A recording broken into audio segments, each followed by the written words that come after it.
not have a little fun? If we're communicating via the internet, I may as well bring the internet into my classroom. Um, so, little Rihanna featuring Drake to wake us up in the morning to talk about work. I started on the wrong slide. Um, Hi, how are we doing? So, a few things. Today's lecture is going to be about the kind of introductory terms or introductory thinking more than introductory terms for what the objective of specifically this first section is going to be. And this first section is obviously looking really closely at this book, Olav Veltius's Talking Prices, and how money is involved in the conversation.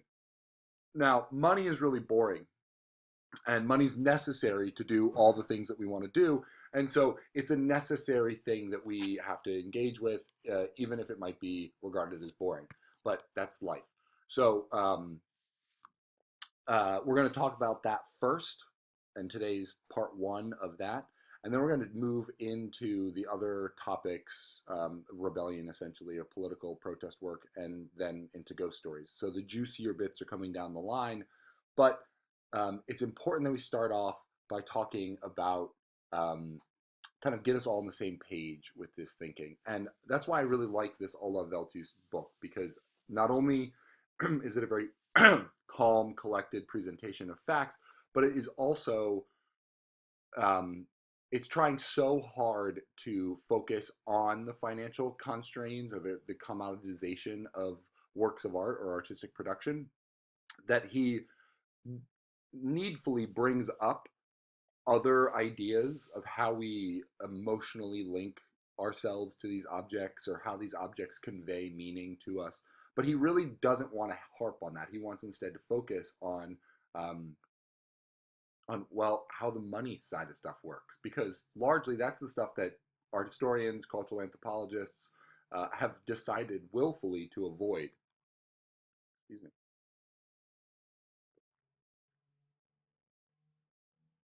Now we are talking about value as a system, because everything can be systematized if there's at least one repeating function.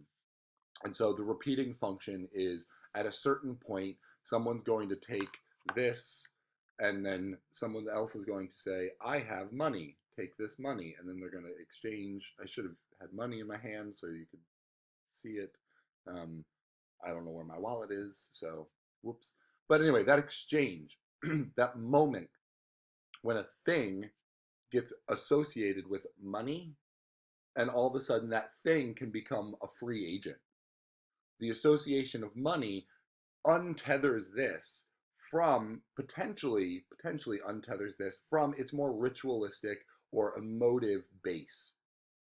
And that's what we call the commoditization process. It's the moment when the commodity becomes a commodity. And farther down the line, when we talk about how things actually function, we will talk about that moment in the object's life where it becomes commoditized. And we're going to look at a really fantastic text by Igor Kriptov. Kriptov. I always butcher his name, and I'm really, which is shocking because I've taught him for so long. And funny enough, he's actually referenced in this book. The article you will read is brought up in Veltius. So that's the loops of research. At the end of today, I will talk a little bit about Venn diagramming and how to take the Venn diagram from the drawing you submit to me. Probably already by the time you are seeing this video, you submitted it. If you haven't, turned it in. But how to turn that from that drawing into an annotated bibliography for your research paper. That's coming down the line. Sit tight. So value as the system is our conversation, and so the first thing we need to establish is that value is a system. There is a system of whether monetary exchange or emotional value or historical value. We have cultural systems in place that we negotiate this idea of value within. And we're going to see different registers that can be calibrated with. Um, this first one is the economic register. The second one is going to be the antagonistic register, and the third one is going to be the historic or the kind of influence register. Um, those will have different names uh, at a certain point, I imagine. So, um, so that's that. Those are the three things, and so value is going to be the thing flowing through all of them. How do we value stuff? And value is the point of it being the title of this class is because it's really vague, and B, in that vagueness, it incites a certain kind of emotional response. And I like the word value because, unlike, say, a word like truth, which has a little bit more of a fixed meaning, or um, even something like up versus down have fixed meanings, value is almost like a work of art because every person has a different way of articulating what the definition of value is. And it could be on one of the three registers that we examine in this class, or it could be on entirely different registers that are just too, that aren't, we don't have time to talk about, basically. Um, uh, yeah. So let's get into this.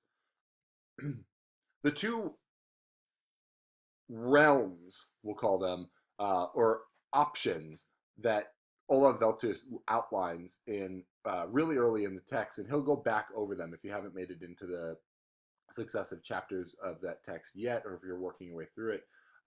He talks about hostile worlds and as it compares to the idea of the nothing but model.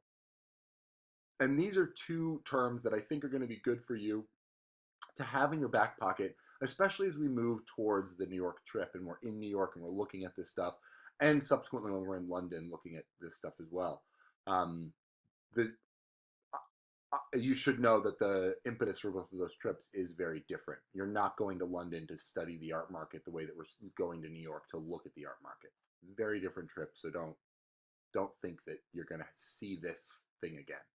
But it's going to be really interesting for you to see how you can, from your position, identify hostile worlds versus nothing but in March when we're in New York City, and how that might compare to the arts cultures that you are living around if you aren't living in Portland, or if you are, where you might go home to between the end of our May term and the beginning of the summer intensive, and also how it relates to London and what's going on in London. You're going to be in similar institutions in all of those places. You're going to be in galleries, you're going to be in artist studios, and you're going to be in museums um, and and art fairs. We're not going to go to artist studios in New York at this point yet. Um, we're going to be doing fairs. That's studios is London.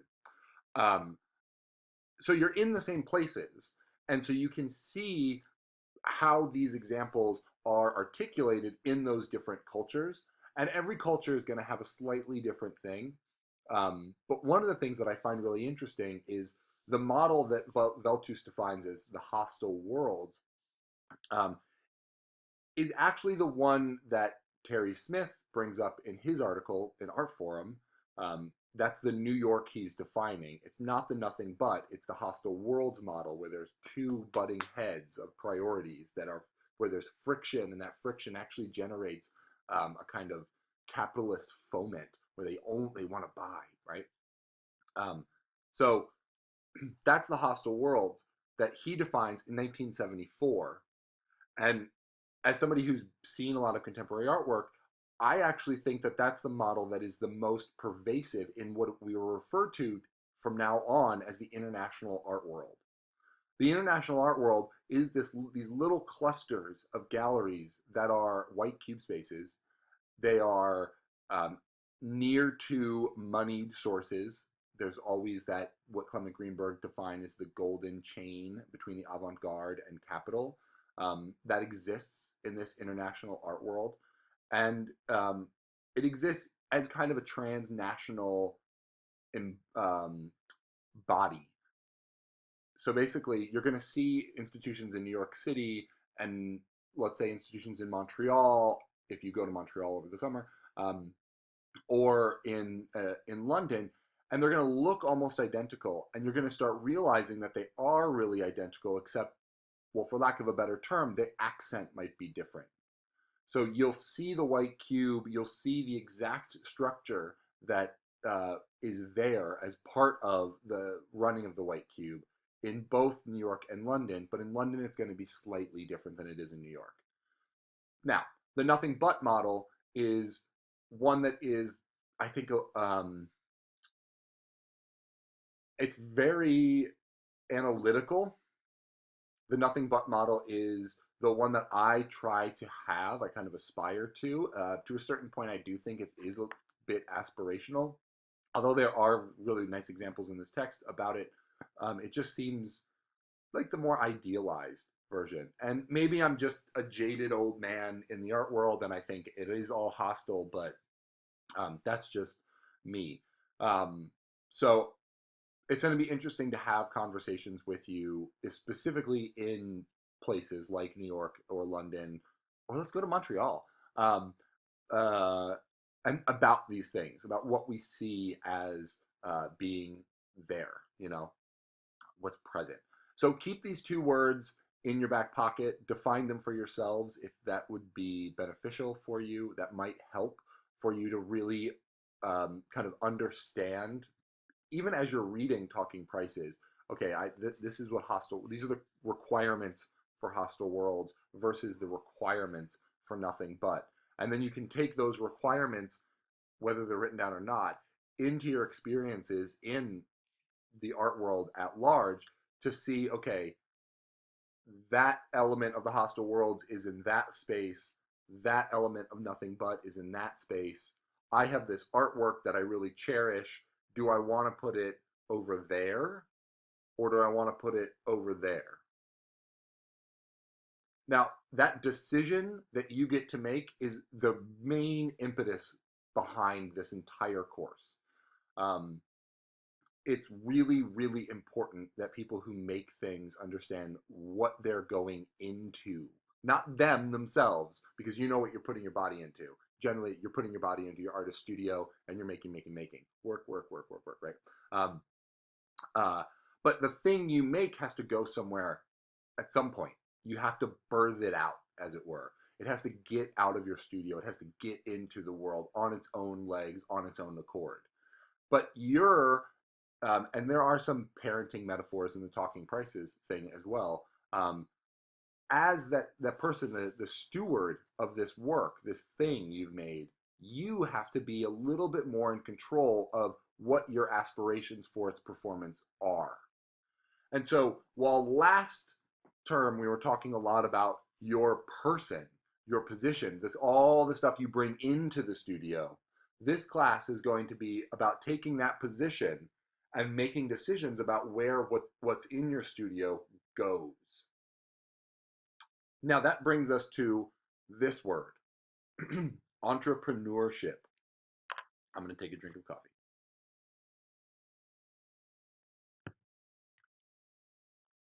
I'm back. Entrepreneurship is a word I don't think I need to define for any of you.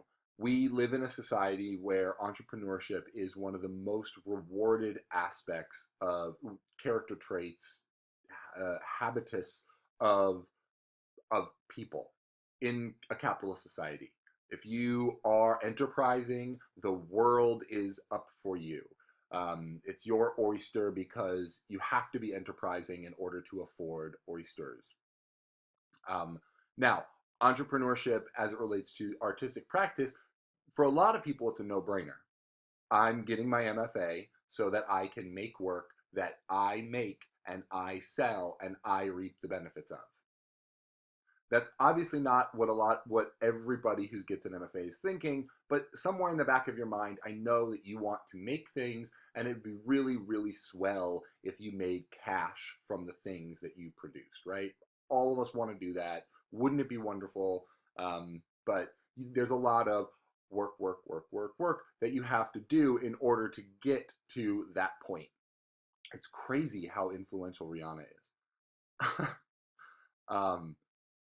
So entrepreneurship is really, really important. It's rewarded, but like every word that we use, we get to come up with our own definition of it. And when it comes to entrepreneurship, one of the things that I would really, really stress is health.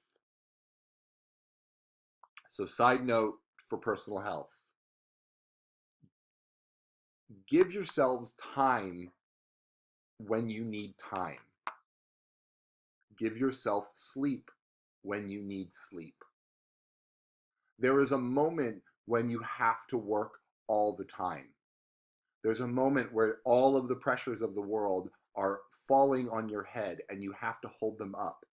And there's a time when that's not going to be the case. You might be imagining a future moment when everything's going to fall on you, but there's going to be a moment when you can actually relax, when you can take a deep breath and you can really privilege yourself, your personhood, your individuality, your brain.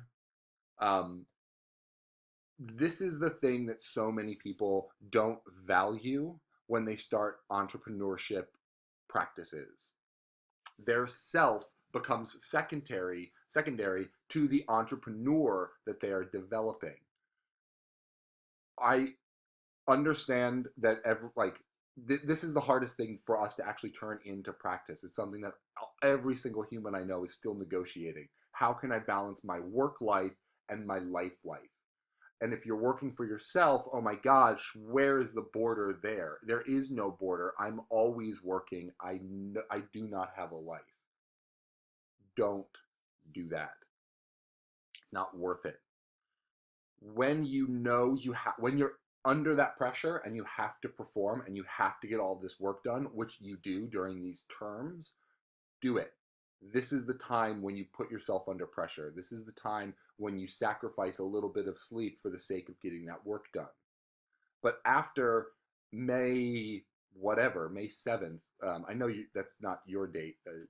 Your date is May 1st, maybe. Unless you're coming to the thesis defenses, which if you're in Portland, I highly recommend you come to them. But my date, the date when all of our stuff ends, is May 7th. So between May 7th and the beginning of the June intensive, I know that I'm going to be stressed out about what's coming down the line for the summer, but I'm going to make the decision to give myself time off, to give myself space to sleep, to give myself space to read books that I want to read. You have to do this yourselves. That was 3 minutes of me explaining to you how to stay healthy, because we all need that help. And we all need that reminder that sometimes sitting down or going for a walk in the woods or going to the beach is actually what you need to be doing. And I mean, the beach, the beach, the beach. Oh, the beach. Okay, so the artist is maker, craftsman, craftsperson, and in the workshop. So you become your own business. You get it. You know that's what you do. Now, what this is going to be really quickly is just kind of a timeline that gets us to a point where we are today. So every artist is an entrepreneur because every artist as a maker has some sort of workshop, and that workshop generally at least one point in their career becomes the place where a sale happens. So it becomes their livelihood, right? Their place of business. They're the entrepreneur in their studio. Now, in the 1500s, actually, hang on. This book, The Changing Status of the Artist. The role of the artist has been in flux forever. I'm currently teaching an undergraduate class, the Art History 101 class, which is such a wonderful reminder of the various ways that we human beings have been interested in making things. Because I'm lecturing on like cave painting and Roman vases and all that stuff. And so there is the continuity that humans have used these guys to make things by manipulating material. Like, it's what we do. And that said, the professional side of that, the side of that turns what you make into a house that you can live in, or food that you can eat, or stuff to burn so that you're warm, has shifted over time. Now, the artist as maker is the thing that we can all identify. We've been makers since the Paleolithic period. Um, Now, in the Renaissance, one of the first art history books came out. It's called The Lives of the Artists, and it was by a guy named Vasari. And Vasari is the, how do I say this? He's the reason why we ascribe the word genius to artists. He wrote about the lives of the artists in and around the Italian Renaissance, and he's writing just at the tail end of it. And so he is picking up the narrative that all of you were taught in art history lectures, that all of a sudden there was a guy named Cimabue who figured out perspective, and then that began the trajectory of Renaissance painting with illusionistic depth. If you didn't know that was a thing, that was a thing. You should know that that was a thing. I really hope you know that that was a thing. Cimabue. It was Cimabue, and then there was Giotto, and then all the rest of them. So the way that Vasari wrote, because he's writing in a very religious time, he's writing in a moment when the majority of art that was being produced and recognized, because there's lots of art being produced all the time, but the art that was esteemed, that was venerated, was stuff that was made for the church.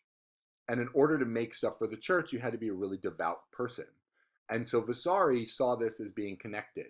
He then decides that in almost all of all the lives that he writes down in this book, all the biographies that he produces, all of them involve some moment where the artist is quite literally touched by God.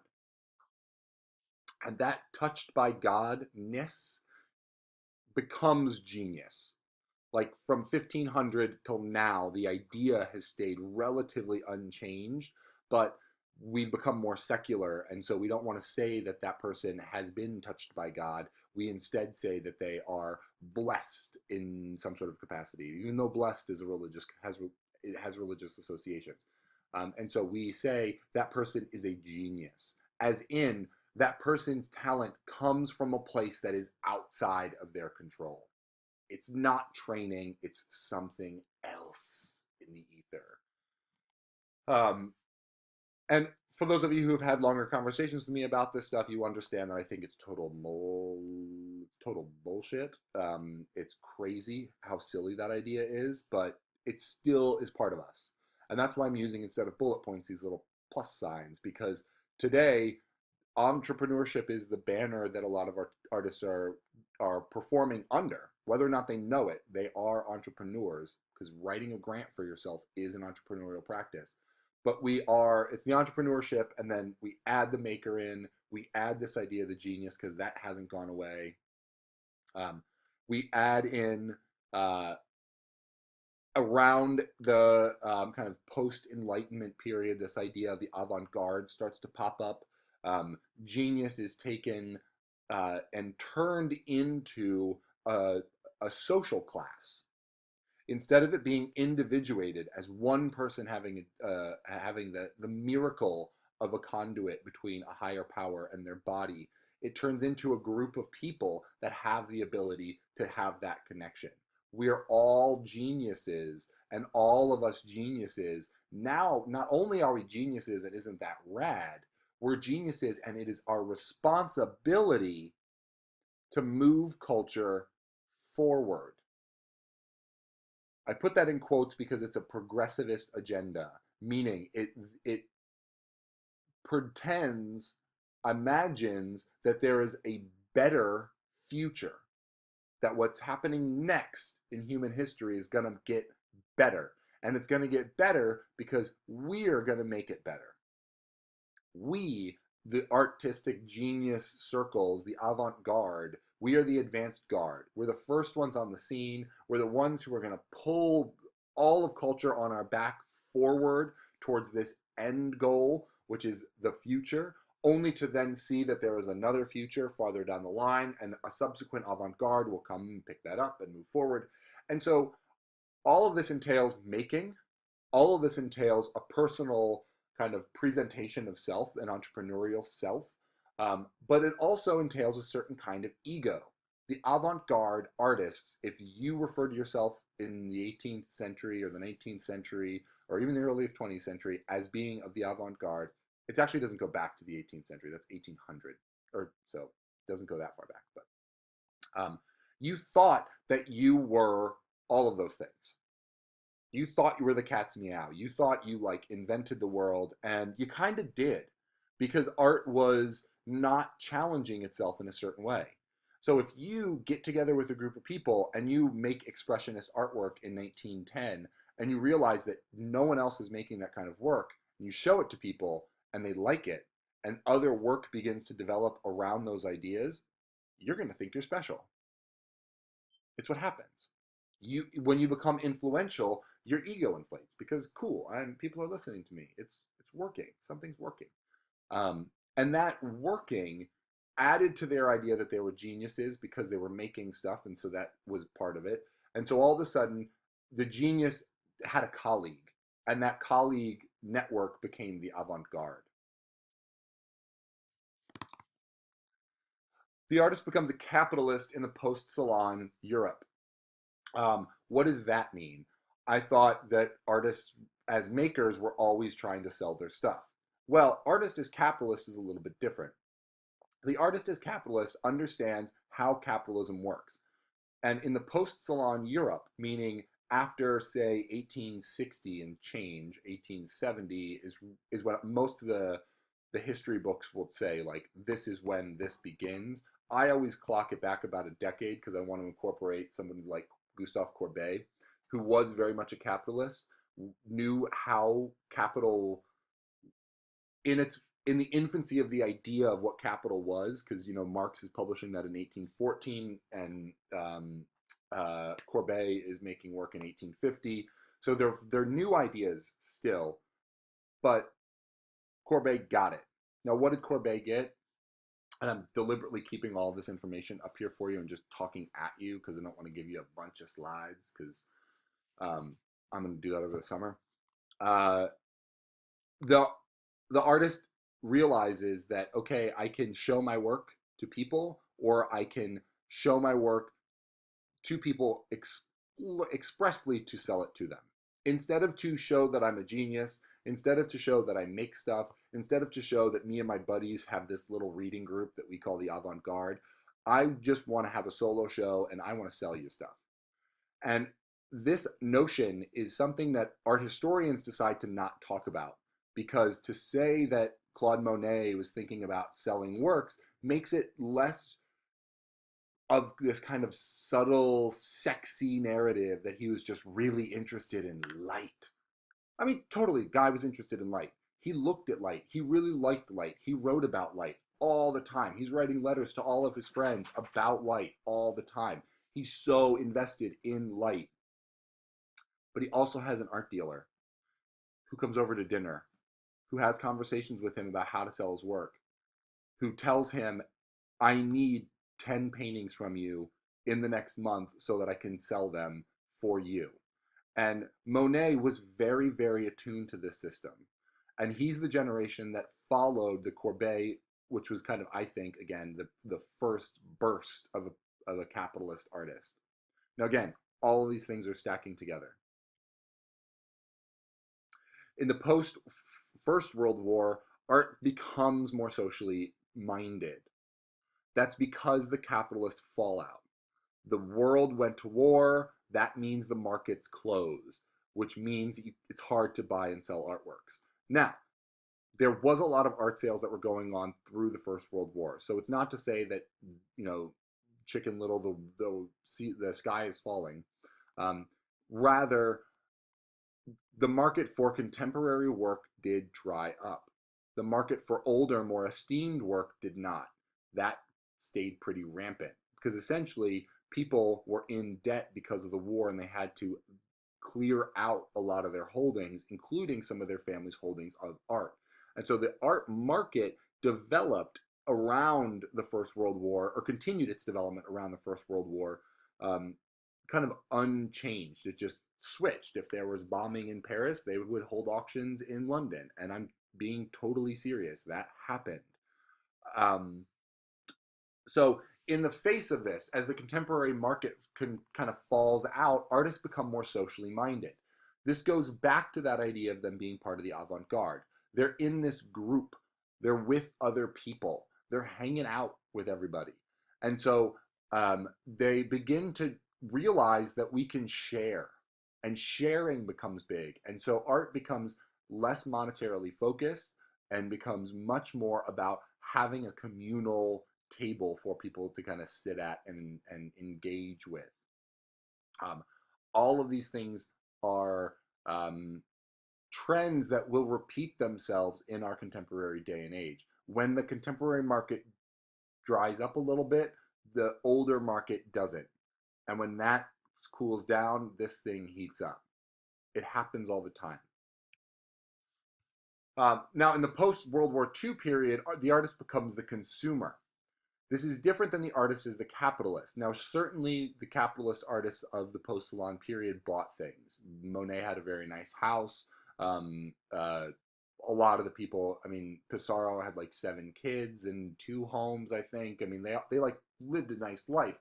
But the artist as consumer comes out because their work changes to reflect the consumption of the world around them after the Second World War. So they're socially minded, and then all of a sudden, all this advertising stuff pops up, and their mind begins to change. The way that they relate to the world and the way that they relate specifically to the world of money and information shifts. And that's where we get back to pop art. Or that's where we get to pop art through a reflection of early practices of these things, like the avant-garde and the capitalist. And then in the post-1989 period, we have the artist as producer. Now, what does that mean? Well, production means something different than making. Making implies like actually using your hands to manufacture something. Manufacture, handy making, right? That's what manu translates, right? Mano y mano is hand-to-hand combat. It's not man-to-man combat. For those of you who don't know Spanish the way that I know Spanish, which is I don't know Spanish. A little bit. Un poquito. So the artist becomes producer because they begin to realize, okay, as the entrepreneur and as the person who's making decisions, I'm going to make decisions that incorporate other artists. I'm going to bring people in to help me, like fabricators, artist assistants, which actually was a mainstay through this whole thing. Every artist throughout history has had an assistant. Even the ancient Greek carvers had assistants. So they become producers because they begin larger scale productions that they see as something bigger than what their 2 hands can make. So this goes into them being consumers, but also into them having that big table where everyone's welcome. This is where artists become a little bit more like film directors, where it's not the film director that's necessarily holding the camera. That's the cinematographer. The film director is telling the cinematographer where to point that camera. And so all of these things total together equal a postmodern artist. When you're an artist who is aware of the history of manufacturing, when you're aware of that the loose signification of the term genius, when you know never to refer to yourself as the avant-garde, when you know the benefits of being a socialist and the benefits of being a consumer, and all of it is to reflect back and to make some stuff again, whether or not you produce it, that equals a postmodern artist. So, all of this is to say the obvious, that we are all in the postmodern period. So, what do we do now? We talk about who's inside and who's outside. So, who's on the inside and who's on the outside? This is important when we reflect back on Terry Smith's text, right? The provincialism problem. The provincialism problem. Provincialism, regionalism, however we want to term it, is still a conversation, obviously. When I moved to Maine, it was a big part of the conversation that I had with people, was like, oh my gosh, you're like gonna go meet regional artists. And then I would ask them, isn't New York a region? And they would say, yeah, but like we're in the international art world. And I would say, yeah, but if you like take all of the little white cubes that are throughout the world and you add them up, you're really not going to get that much more than, say, like Manhattan, maybe Brooklyn. There's a lot of galleries in the world, but they can be in buildings. Not that many. There's not that big. It's not that big. And so this idea that the international art market is against or other than the provincial, I think is a little bit of an erroneous labeling system. I don't buy it, basically. I think it's kind of crap. It doesn't make sense that we can say that that work is of a place and therefore is regional, and that work is of a place and therefore is regional. It means the exact same thing. So um, everybody's provincial to something else. Now, I know that's not the like correct definition of provincial because provincial does mean in the provinces against an urban center or a gentry center. Um, and I just think that to refer to the provinces as provincial or to refer to art that exists outside of this international circuit as being provincial is crazy condescending. There's a lot of really interesting art that comes out of the world at large. And it's just because it's not presented in this clean, austere white cube that is connected through the fair system, through the market system, through advertising systems to these other white cubes around. It's not fair to say that that work is irrelevant if it's not placed in those rooms because we've seen these things change. You have galleries in Mexico City that open up in a garage, and within 3 years, they're no longer in that garage. They're in a white cube. And in that 3 years, they also go from being outside the market to inside the market. And it's all about how the room that they're in, the institution that they're in, the ritual that they ascribe to is reflected in the production and in the presentation. So it's it it's tricky. So I refrain. The only person I refer to as provincial is myself, and the only ideas that I refer to provincial are mine because I like to use it as a site of antagonism towards people who think that they are better than the provinces because they live near a lot of white cube gallery spaces. Pick your battles. So there's always this insider outsider thing, and that's what Terry Smith outlines in his text, which I really like. And I guess I should say the one of the final texts that you will read um, is also about the system, the market for Aboriginal Australian art, and it's one that's written in more contemporary terms. It's one that's written in more anthropological terms, and it's going to be this interesting thing for you to see. So we're going to start with the work of Australian Aboriginals, and then we're going to end again with that work in and kind of see the difference between those two things. So um, obviously, the provinces use this as their rubric. If you're not in the provinces, if you're in the little, the smaller shape here, you are informed. You're inside. You're initiated, is the word that I'm going to be using. If you're not, and you exist in those provinces, you are, by all accounts, uninformed. You are uninitiated, and you're kind of irrelevant because of it.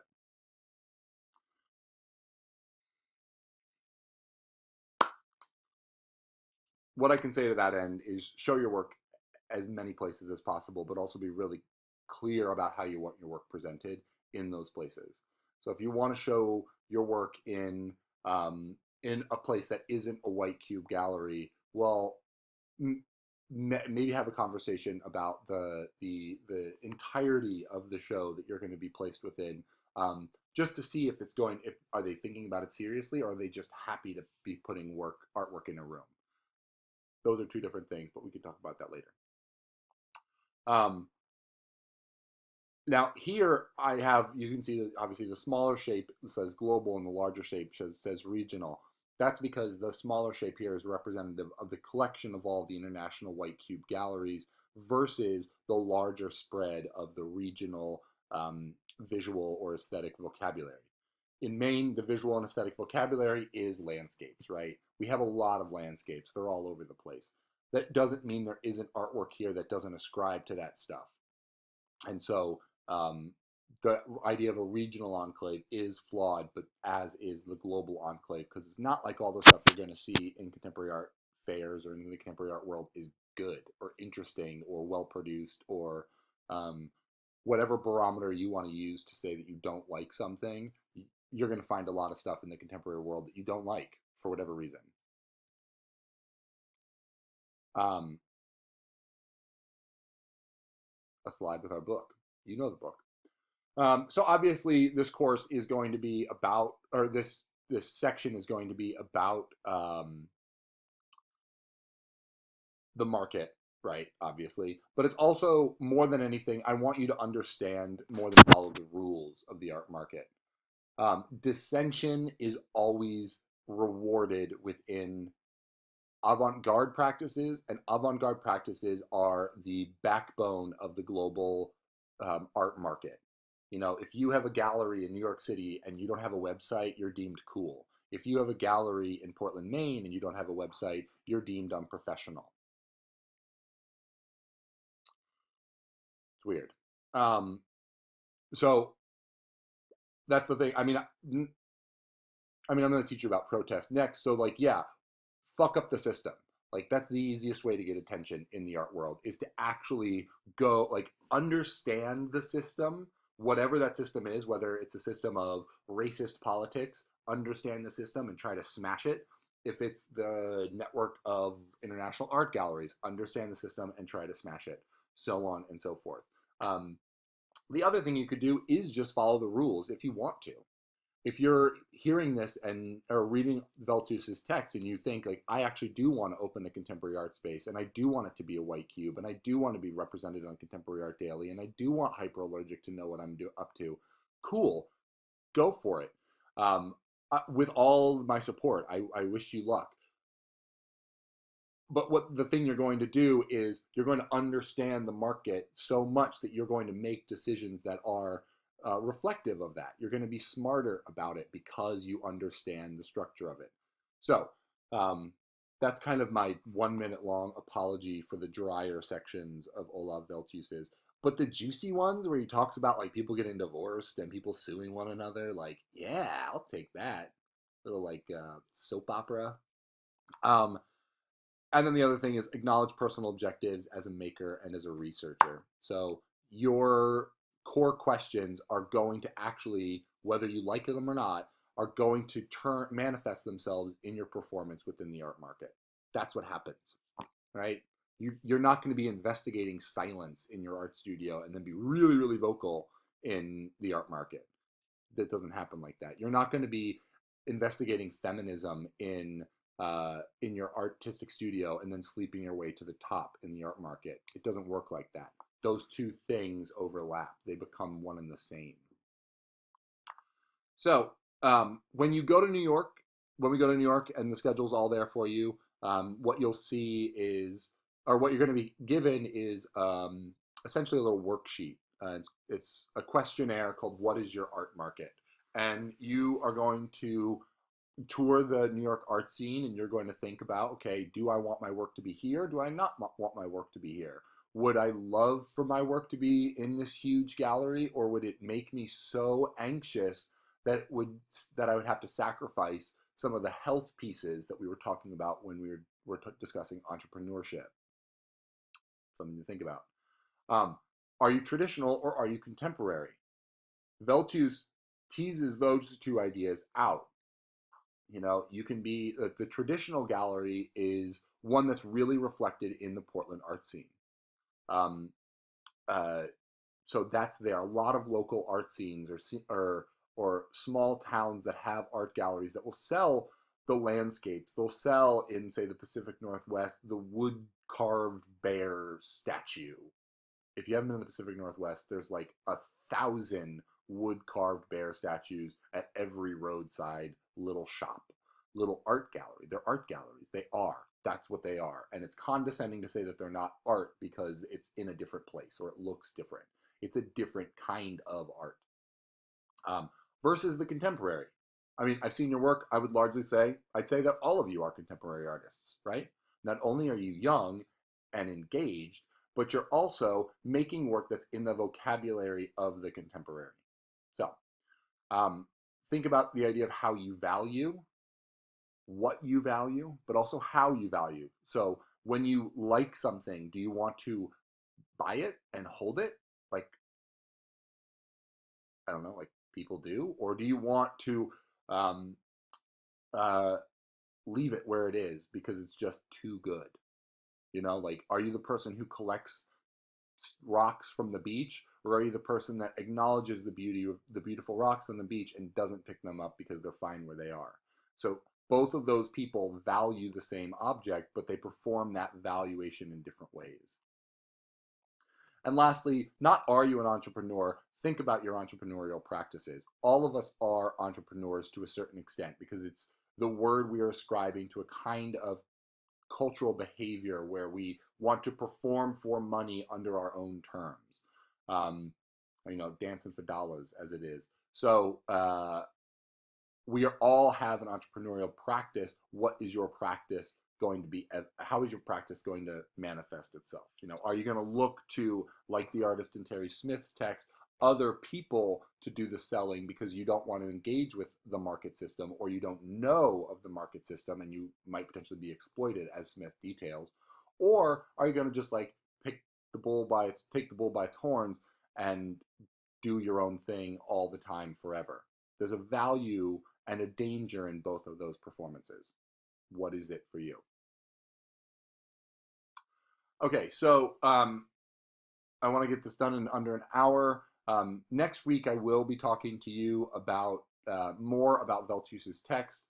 Not next week, in 2 weeks. And I will be showing you contemporary art that negotiates these conversations between entrepreneurship and so on and so forth. But for this time, I just wanted to get through some vocab and really talk at you for some time. I miss you guys. Um, so always these online classes are awkward. I'm like in my house talking to myself. It's whatever. Um, so I've heard from some of you that you are already knee deep in looking into your artists, I imagine, because you're going to be turning in Venn diagrams by the end of the 29th, Friday today. So you're probably already doing it. Um, I'm assuming since nobody had questions, you all understand the assignment and the structure of the assignment and how it's all going to flow. But I just wanted to talk because this Venn diagramming thing that you're turning in, I'm going to step back for a second. This research paper is placed in this term of this point of your curriculum, in this right now, right? You have to write this paper as kind of a proto thesis. So think about the kinds of questions that you are asking of this artist that you are asked to research. Think about the organization of that research, and think about the cadence of that research as being the almost identical to the structure that you are going to go through when you start to work on your thesis document.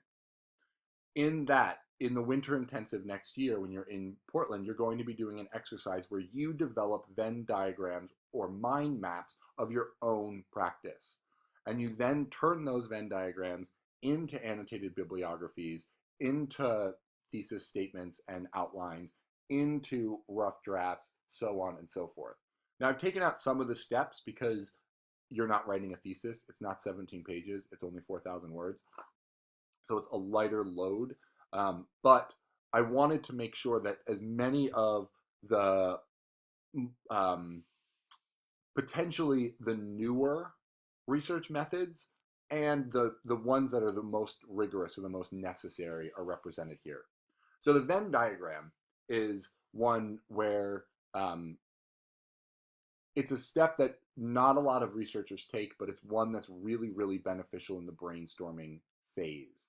So you're right now probably looking at all of the different books or all the different takes that people have taken or held on your artist, right? So Do they think that Niki de Saint Phalle is a feminist, or do they think Niki de Saint Phalle is a postmodernist? What are they saying? Are those two things linked? Are they not linked? So on and so forth. And so what I would like for you to do is, before you read any of those books, just look at them. Make sense of what's in there. You don't, I mean, obviously you're going to need to read some portion of them to understand the methodologies of those authors, but you don't have to read the whole thing yet. You definitely don't need to read it before you do this Venn diagramming. Look at the person's artwork. What's interesting to you? Are you interested in the I don't want to give away too many things for the people that you are researching, because there's a lot of different options.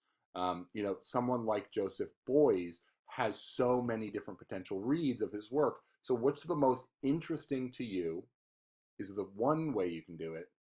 The other way you can do it and involves interest, but it also isn't related to you.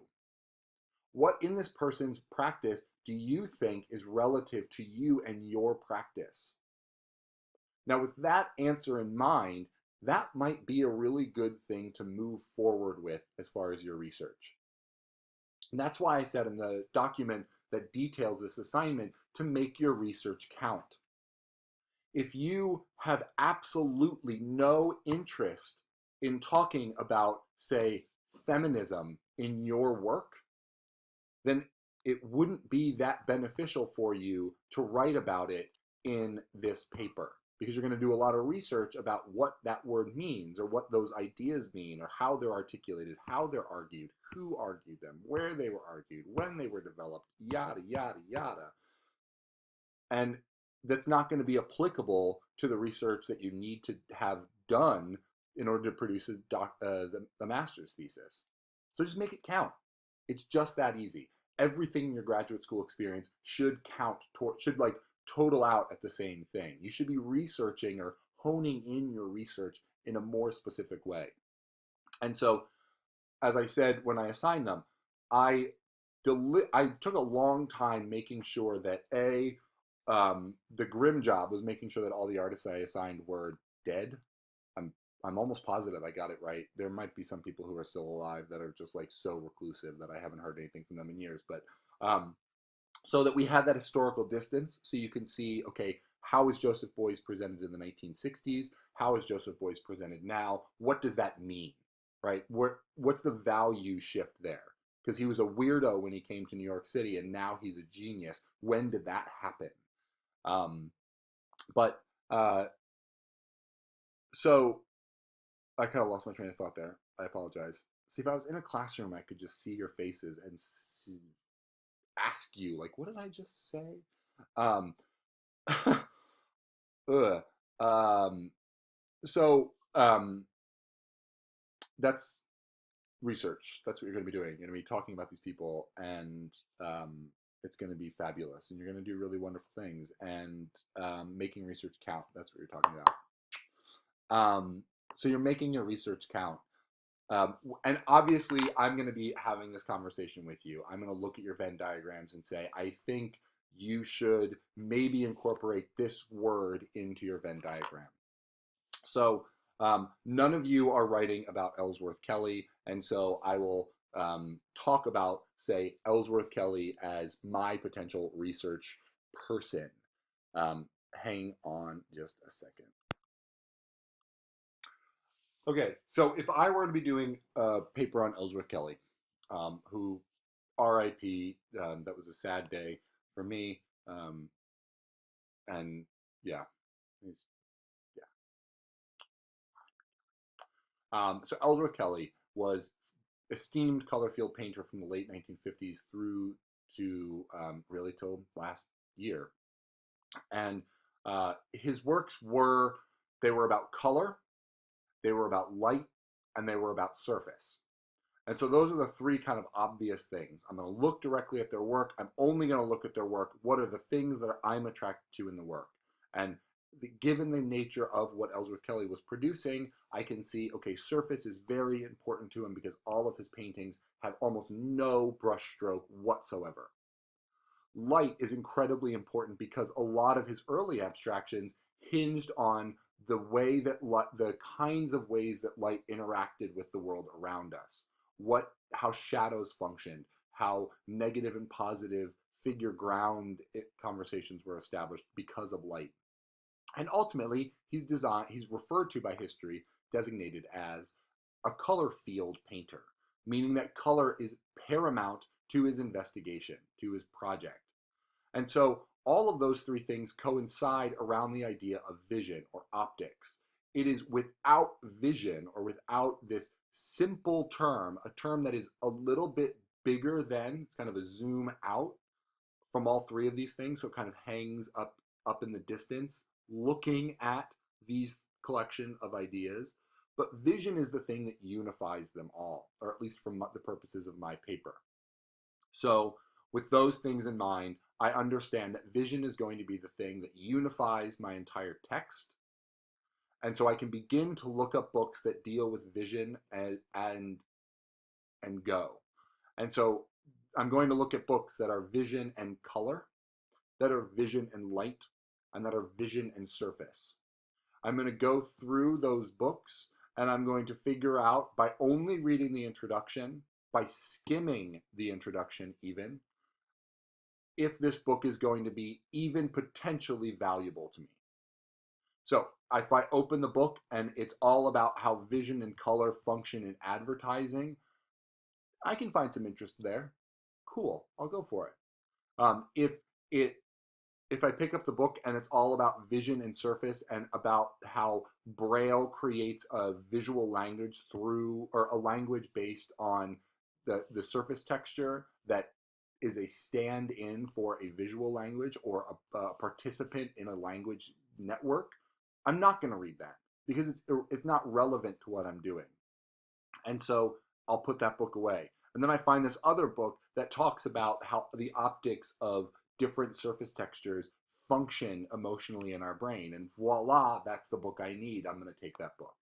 And then there's probably one for vision and light. There's a million for vision and light. And then from those books, from that list, that's where my annotated bibliography is going to come in. And for the annotation, what I would like for you to do is write very briefly how you think the book is going to be important for you. You do not need to present me with any quotes. You do not need to present me with any text, any paraphrasing. I would like this in short form, so that I can very quickly read through these and say, I don't think this book is relevant. I'll make a suggestion for you in place of that, if I have one in mind. But I will always have one. I'm not going to just take a book off your list and leave you in a lurch. I'd rather make the suggestion and help you through this process.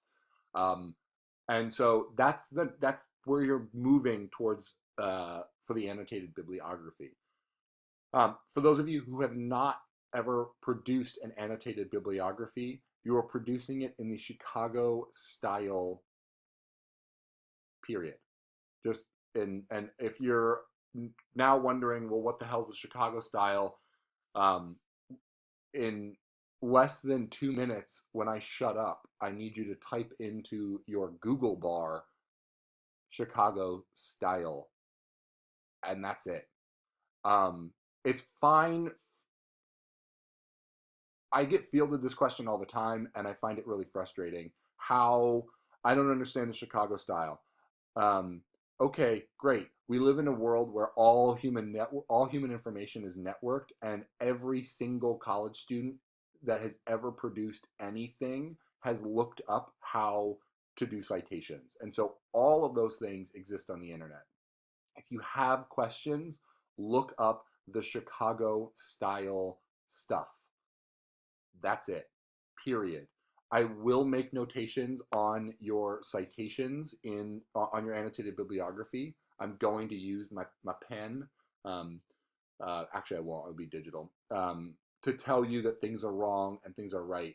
I'm not going to give you a link or anything to the Chicago style, because I figure it out. You're going to find some that are going to be really awkwardly written, and you're not going to be able to understand them, or you're going to find them that are really generative and fantastic. It's up to you. It's all out there. I'm not trying to be a bully or a meanie or anything like that. I get fielded this question all the time from undergrads, and at a graduate level, you should know how to produce a Chicago style. You should know how to research how to do various kinds of things on the internet. right? So that's all I got, and it's an hour, so work, work, work, work, work. Um, I guess to go over an hour, why not? Um, Once I get these Venn diagrams, I'm going to be sending around a list so that a sign up sheet so that I can schedule phone calls with all of you. Even if you're local, it's easier for us to just have a quick phone call and talk about this stuff as opposed to trying to pin down meetings because we're all really busy people and I can just call you wherever you are if you're in a car or at home or whatnot. So we are going to touch base. I promise. Like I said, I miss you guys. I hope you're doing well. Let me know if you have any questions. And that's all I got to say. So, again, work, work,